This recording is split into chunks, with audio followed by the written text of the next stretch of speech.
Venezuela, crippling poverty and political unrest there, creating a full-bore humanitarian catastrophe. And this weekend, U.S. Air Force cargo planes are again delivering food, medicine, and relief supplies to areas just outside Venezuela's border. Also there today, U.S. Senator Marco Rubio, center of your screen there, white hat. He's promising the United States will stand with the people of Venezuela, his words, every step of the way. My conversation with the senator on the Colombia-Venezuela border in just a moment. First, though, to CNN's Nick Valencia. Nick, you were aboard one of those U.S. military flights this weekend. What's in those aid shipments, and how long before the people in Venezuela will see them?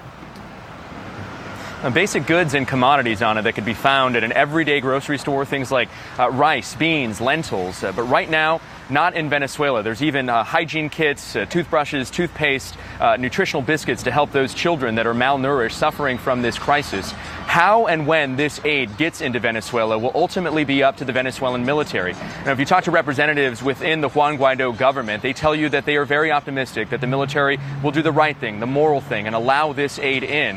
However, there is undoubtedly concern that the recent U.S. involvement could provoke an already unpredictable Nicolás Maduro from doing something even more drastic. It isn't just a mission to deliver basic goods. It's a mission to deliver hope. Over the weekend, 3 planes carrying 66 metric tons of humanitarian relief made its way to the Venezuelan border with Colombia.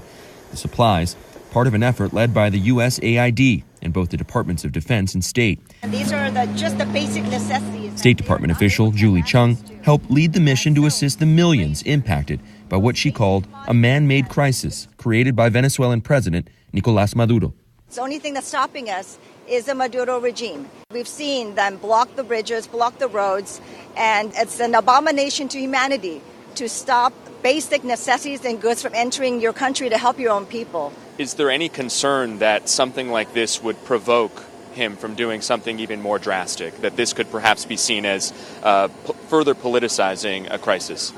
If anyone's politicizing the crisis, it's Maduro. Lester Toledo, a representative of self-declared interim Venezuelan President Juan Guaido, joined the U.S. officials on the trip to the border. He was there when the first stage of U.S. aid arrived on the Venezuelan border February 8th. I asked him if this is the year Venezuela will turn the corner.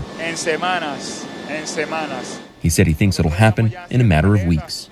This is the second shipment of humanitarian aid sent by the U.S. government to help Venezuela in the last 2 weeks. They say it's part of their commitment to interim President Juan Guaido. And inside these pallets, they say, is enough to feed 3,500 children and up to 25,000 adults. Landing in Colombia, the humanitarian convoy was greeted by USAID Director Mark Green. He said the aid is arriving at the most critical time. The crisis Venezuelans are fleeing is man-made. In a matter of minutes, the supplies were offloaded and driven to this warehouse in Cúcuta, Colombia, positioned only a few hundred yards from Venezuela. The question now, with the border closed and Maduro's regime showing no sign of backing down, how to get the supplies to the people who need it most. USAID Director Mark Green said that this is the most critical time for that aid for the people of Venezuela. It comes at a time, Anna, when children are starving in the country, children that don't have to starve, children who are malnourished, hospitals that are struggling to stay open and provide for the people of Venezuela. This is now, according to the U.S. officials who were on that flight, one of the largest displacements of people in the history of Latin America. Anna? It is a stark reality there. Thank you, Nick Valencia. Joining me now in a U.S. network exclusive, Senator Marco Rubio of Florida. He is in Cúcuta, Colombia, where U.S. humanitarian aid just arrived yesterday. Senator, tell us, what are you doing there on the Venezuela border today, and why was it important for you to be there? Well, the first thing is obviously the United States has made a big contribution thanks to USAID in pre-positioning all of this aid that's ready to go to help the people of Venezuela who desperately need it. The second, obviously, is to thank our Colombian allies who have done a phenomenal job. I cannot say enough about President Duque and how the Colombian people and the Colombian government have stepped forward and just done extraordinary things for their neighbors. And third is to speak to the people of Venezuela. We're just less than a mile away from the Venezuelan border, and to be able to let them know not to give up, that the world is with them, that we will stand with them, the United States and the international community, every step of the way, no matter how long this takes, until freedom is restored in Venezuela. But the number one issue right now is how do we get food and medicine to people who are dying of preventable diseases and starving to death because the regime and the dictator does not allow humanitarian aid to reach them. And so on that note, Nicolas Maduro has said he believes the U.S. aid is a Trojan horse intended to oust him from power. What happens if he doesn't let that aid through? Well, look, the aid is going to get through. And I think ultimately the question is whether it gets through in a way that he's cooperative with or in a way that he's not. But there's no way you're going to stand ultimately in the way of a people whose children are starving to death, whose families are dying in hospitals because of preventable diseases and they don't have the medicine for it. So obviously tactics are something I'm not going to publicly announce to allow the regime and their allies to make efforts to block it. But I would say this, imagine for a moment if you're a member of the National Guard or the Venezuelan military, your own family is hungry. Your own family is starving. Your own relatives are dying because they can't get dialysis or HIV medications. And you're going to follow an order to block that from reaching the people? I think the bigger threat comes from these criminal bands that he's empowered. These literally just street thugs that he's given guns to. They're the ones that present a greater danger. But I will say this to you. We know if there is violence next week and people are harmed here, we know who's responsible for it. And every single one of them will pay a price. They will face justice, and they will spend the rest of their lives worried about justice catching up to them. President Trump has said nothing's off the table. Would you support any military intervention, and do you believe it will come to that? Well, the only military intervention that's happening now in Venezuela is the Cuban government, the Cubans that are controlling everything that's happening, the security forces and everything else.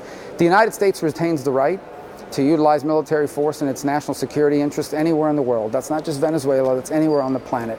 But that's not what we're here to do today. There's no military aid here. This is food, this is high energy bars for starving children, this is rice, this is beans and lentils, this is sanitary kits, this is medicine. That's what we're here to do, and none of that has anything to do with military intervention. Right. Feeding people is not anything to do with the military, and in fact it is a crime against humanity to deny food and medicine to unarmed and innocent civilians. I understand that, and I agree with you on that, but would you support military intervention ultimately? Well, it's not my decision to make. I ultimately will tell you I support defending the national interest and the national security of the United States anywhere in the world where that's being threatened. And ultimately I'll leave it at that because that's not what we're focused on right now. I will say this, and I won't go any further than to say this to you. There are certain lines, and Maduro knows what they are, and if they are crossed, I am confident, based on everything I've heard from this administration and everything I know about this administration, that the consequences will be severe and they'll be swift. And he's aware of that. But again, our focus here has nothing to do with that. It has to do with food and medicine. That's what we're hoping will happen, and we're expecting to happen starting next week.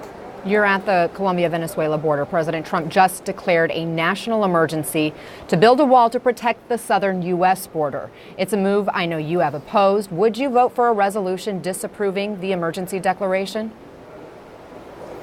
Well, let me tell you something I did since the beginning of my time in the Senate, and that is when I'm overseas, I don't care whether President Obama is president or now president from my own party. I don't discuss, debate, or in any way attack any administration when I'm overseas doing work that's overseas. I'm on the record talking about how I feel about that. I refer you back to it. I'm not trying to, you can ask me on Monday when I'm back stateside, and I'm more than happy to answer it there. But when I'm overseas, I just don't criticize our government, nor do I speak about domestic political issues while we're here.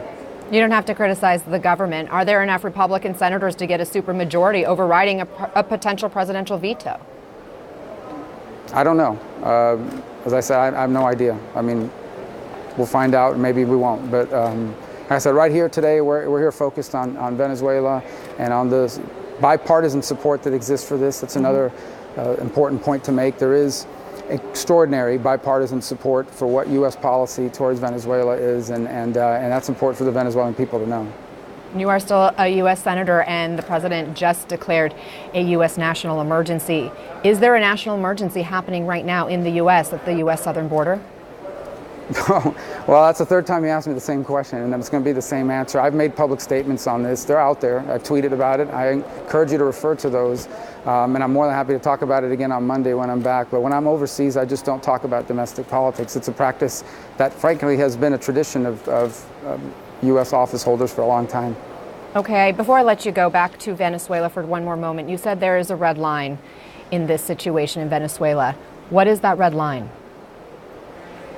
Well, I think some are obvious. We have U.S. personnel still working inside of Venezuela. Should any harm come to them, I believe, based on everything I know about this administration, the consequences will be severe and swift. But we expect the legitimate government, the National Assembly, and its interim president, Juan Guaido's freedom and liberties to be respected, not to mention his life. And of course, innocent people that are doing nothing. If you're walking down the street carrying humanitarian aid peacefully, food, medicine, and nothing else, you should not be the target of violence. And if you are, I don't just think the U.S. would respond to something like that. I think the world would.